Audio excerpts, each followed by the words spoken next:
इधर सियासत के मैदान में जिन्ना एक बार फिर जिन की तरह बोतल से बाहर आ गया है। केंद्रीय मंत्री गिरिराज सिंह ने एआईएमआईएम चीफ असदुद्दीन ओवैसी को भारत का दूसरा जिन्ना करार दे दिया है। पूरे देश में जनसंख्या नियंत्रण कानून लागू करने की मांग करते हुए गिरिराज सिंह ने हुंकार भरी कि भारत को तोड़ने की राजनीति करने वाले ओवैसी के मंसूबे कभी कामयाब नहीं होंगे।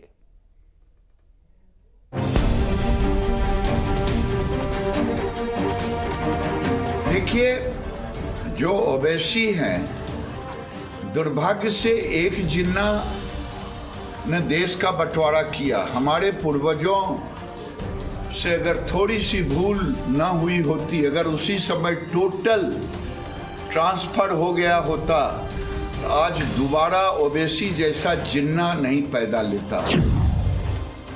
बिहार के चुनावी दंगल में एक बार फिर से जिन्ना का भूत सामने आ गया है।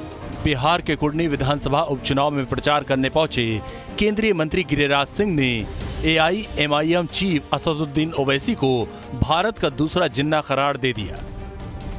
देखिए, जो ओवैसी हैं, दुर्भाग्य से एक जिन्ना ने देश का बंटवारा किया। हमारे पूर्वजों से अगर थोड़ी सी भूल ना हुई होती, अगर उसी समय टोटल ट्रांसफर हो गया होता, तो आज दोबारा ओवैसी जैसा जिन्ना नहीं पैदा लेता, जो समाज में विषमता पैदा करना चाहते हैं। गिरिराज सिंह ने ओवैसी के खिलाफ हुंकार भरते हुए कहा कि बैरिस्टर साहब के डीएनए में ही जिन्ना है, जो देश में नफरत फैलाते हैं और भारत को तोड़ने की राजनीति करते हैं।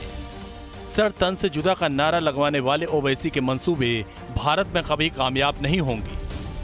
हमने तो कभी नहीं कहा कि सारे हिंदुओं एक हो जाओ, लेकिन वो तो बराबर कहते हैं कि मुसलमानों एक हो जाओ, और वो देश के अंदर वोट मांगते हैं हिंदू मुसलमान करके। अगर ओवैसी ऐसा करेंगे तो उसकी प्रतिक्रिया भी स्वाभाविक।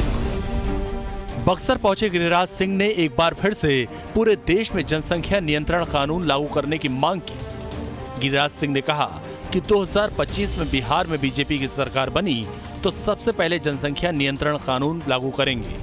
आज चाइना 1 मिनट में 10 बच्चे पैदा कर रहा है, हम 31 बच्चे 33 बच्चे पैदा कर रहे हैं जी। तो एक ऐसा कड़ा कानून आए देश के अंदर जो हिंदू, मुस्लिम, सिख, ईसाई सबों पर समान रूप से लागू हो। जो ना माने उनको सरकारी योजनाओं से वंचित किया जाए, जो ना माने उसकी वोटिंग राइट समाप्त कर देने की जरूरत है। और ये भी याद रखिए, भारत में बहुसंख्यकों की आबादी गिरेगी तो सामाजिक समरसता भी टूटेगा, लोकतंत्र भी खतरे में पड़ेंगे और आर्थिक समृद्धि में भी कमी आएगी। बिहार के सीएम नीतीश कुमार पर तंज कसते हुए गिरिराज सिंह ने कहा कि बिहार के हर घर में शराब पहुंचाने वाले नीतीश कुमार ने चूहों तक को शराबी बना दिया। अब हर घर गंगा जल पहुंचाकर प्रायश्चित करना चाहते हैं। हर इंसान को प्रायश्चित करने का अधिकार है।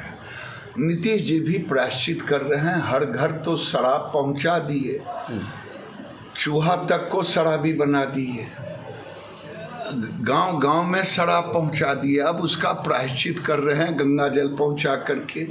गंगा जल प्रायश्चित करें, लेकिन प्रायश्चित कर नहीं पाएंगे। बिहार के कुर्नी विधानसभा उपचुनाव में 5 दिसंबर को वोटिंग होगी। मुख्य मुकाबला बीजेपी और महागठबंधन के बीच में है। सभी दलों ने अपनी पूरी ताकत झोंक दी है। सियासी बाजी मारने के लिए बीजेपी और महागठबंधन के नेताओं के बीच जुबानी जंग जारी है। Team news nation.